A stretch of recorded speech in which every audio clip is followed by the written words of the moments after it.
Well, the latest witness to take the stand today is a man named Daniel Phillips, and he was a male strip show manager. He would manage male strippers who would perform for things like bachelorette parties. But he said that he was paid to have sex with Cassie Ventura back in 2013 in a New York City hotel while Sean Diddy Combs allegedly sat in the corner, watched, and masturbated. This morning, his family entered the courthouse while leaving a black van. This includes his children, his sons, and also his twin daughters. His family has heard graphic allegations of the alleged sexual encounters, and his daughters walked out during that testimony. Phillips, the second witness of the day, said he was told by his boss that he was going to perform at a bachelorette party at the Gramercy Park Hotel, but when he arrived, he saw Cassie in red lingerie and a red wig. He testified she said that they would rub baby oil on each other and would see where things would go from there while her husband was there. Combs was allegedly in a corner in a white robe concealing his face with a bandana, but Phillips said he recognized Diddy's voice. He was paid a few $1,000s when he left. Phillips said this went on more times, meeting up at hotels or their homes, and Diddy would direct them while having sex. Now, a supporter of the y'all like, share, subscribe, comment on the video, interact with the channel, man. We're about to get into day one of the Diddy trial. And it really just sounds like to me that Diddy just a freak. He just a freak. This is not sex trafficking and all this kind of stuff that they are bringing up. You know what I'm saying? Maybe they're going to bring something else up right later on in the trial, but I guess right now they're presenting what they have, and I don't see any sex trafficking or stuff like that going on. But we gonna run it back, starting from the top, and break it all the way down. Let's get it. Well, the latest witness to take the stand today is a man named Daniel Phillips, and he was a male strip show manager. He would manage male strippers who would perform for things like bachelorette parties. But he said that he was paid to have sex with Cassie Ventura back in 2013 in a New York City hotel while Sean Diddy Combs allegedly sat in the corner, watched, and masturbated. That's some weird shit right there. That's some weirdo shit right there. You know what I'm saying? Like, I don't know what's up with these dudes in Hollywood. I guess they get money and they try to live out their fantasies or whatever, but that's a hell of a fantasy. That's a hell of a thing to want to. You paid for this.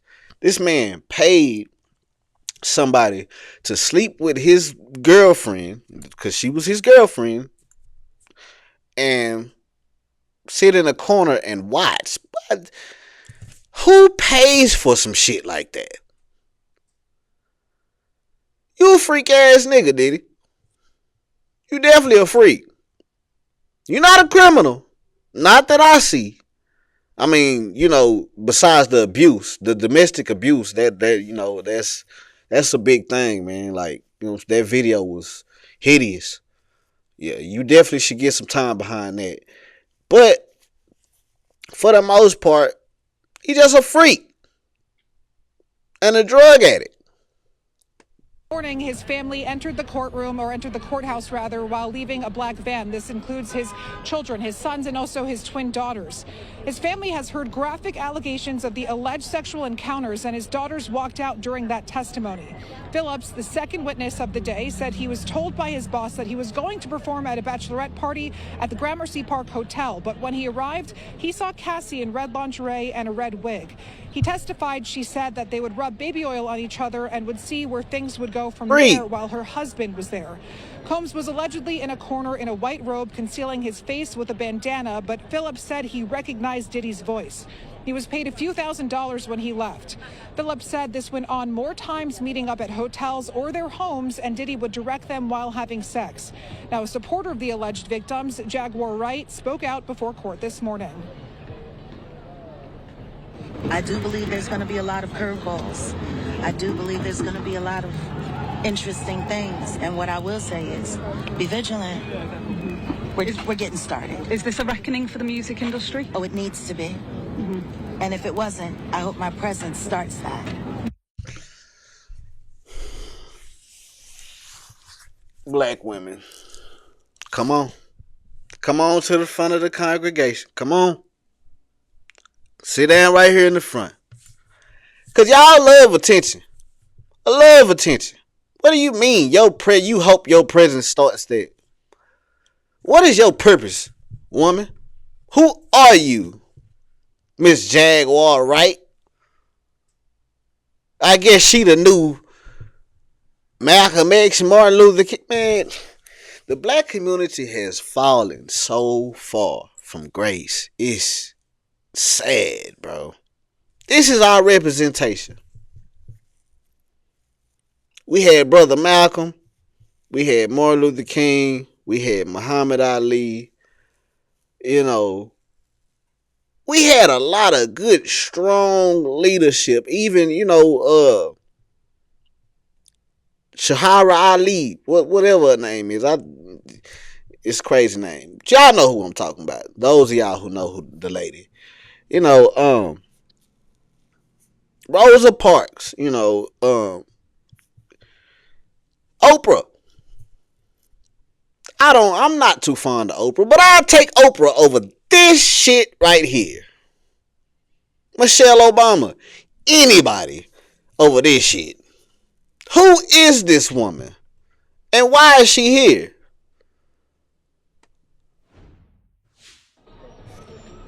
Now, Phillips also testified that he witnessed Combs assault Cassie in their home and that he feared for his own life, but eventually befriended Cassie. Now, the person to testify before him was the hotel security guard who responded to the incident caught on surveillance video in that Los Angeles hotel back in 2016 when Diddy was caught on video assaulting Cassie. And he testified that Diddy threw a sack of money at him in their hotel room afterwards to keep quiet. That testimony resumes tomorrow with Daniel Phillips, and after that, Cassie Ventura is expected to take the stand. She is the prosecution's star witness. We're live outside the federal courthouse in Lower Manhattan. Michelle Ross, back to you. All right, thank you so much, Michelle. And it's fascinating, some of those details inside. We're going to glean more of that in just a little bit. But I want to talk about the circus that is outside as well in New York City, familiar with major high-profile cases as well. Can you set the scene a little bit and describe some of the environment outside of this courthouse? Because there are no cameras inside.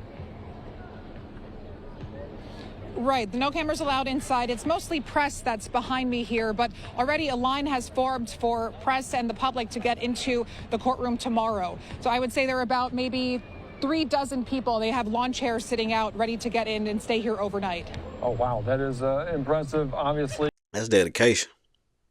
They out there, like the black folks be out there waiting for Jordans. Trying to get in Diddy trial, handle business, get to the money. Something we'll continue to file. This 8-week-long trial expected to go day 1 wrapping up. Michelle Ross, I appreciate your time here on Live Now. Thank you. All right, thank you so much. All right, great stuff from Michelle there here on Live Now from Fox. As you can see, some of these sketches from inside of the courtroom, as some of these details are going to be graphic, and that we're warned some of the jurors about this here on Live Now from Fox about all of these. That's an ugly ass drawing. I know these folks ain't this ugly. Like, shout out to the artist, man. Details. Let's continue our conversation about this here on Live Now from Fox and bring in to the conversation former federal prosecutor, friend of the program, Nima Rahmani. Nima, thank you so much for joining us here as day 1 of this trial, wrapping up a federal case accused there of sex trafficking and racketeering. The defense attorney during opening statement said, this Sean Diddy Combs is a complicated man, but this is not a complicated case. Is this a complicated case?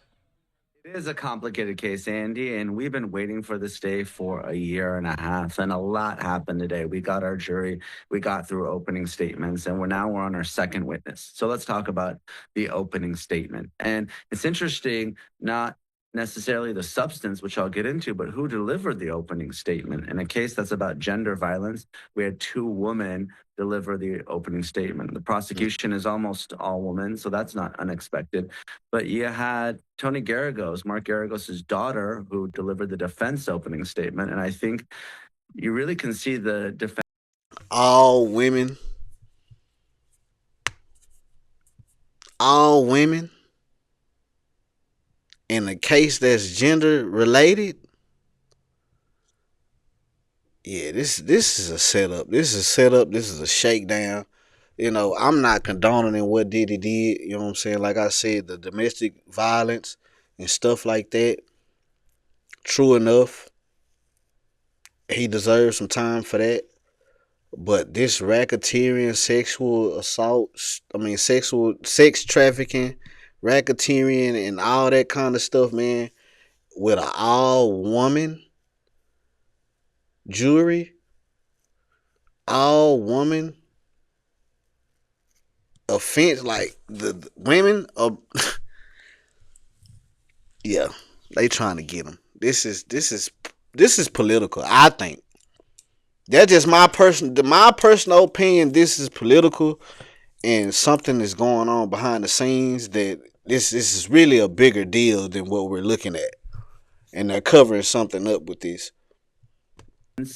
Perspective here and the optics matter. You have a case that's about gender violence, and you have a relatively young attorney, certainly one of the less experienced attorneys on the team. She's certainly well qualified to deliver the opening statement. I think that's important. And one thing that she said, which I think is going to be a theme throughout the case, is obviously consent. We knew that. But a second big theme is the distinction between physical violence and sexual violence. We've all seen the 2016 video of the Intercontinental Hotel. All the jurors have seen that. So the defense had to take a position where they accepted responsibility for the domestic violence, the physical assault and battery. And I think that made sense from both a legal and a credibility perspective. You can't deny that that assault happened. And importantly, Diddy's not charged with assault or domestic violence in this case. Now, it is a potential RICO predicate act. So they may be stepping into those waters. But I think what they're trying to do is draw a line and say, listen, this was a mutually combative relationship, and it was toxic, and there was physical violence. But they're trying to draw the line and say there was no sexual assault and there was no rape. Yeah, man, that was two crackheads fighting. That was two crackhead relate. That was a crackhead relationship. If you live in the hood, I know white folks, y'all probably not. You know what I'm saying? Not too many white people and people who don't live in the hood. Y'all really not used to seeing crackhead relationships. You know what I'm saying? And that was a crackhead relationship. That was two people on drugs in a toxic relationship, having sex, living their life. And, unfortunately, they are in the public's eye. Celebrities, rich, they have money.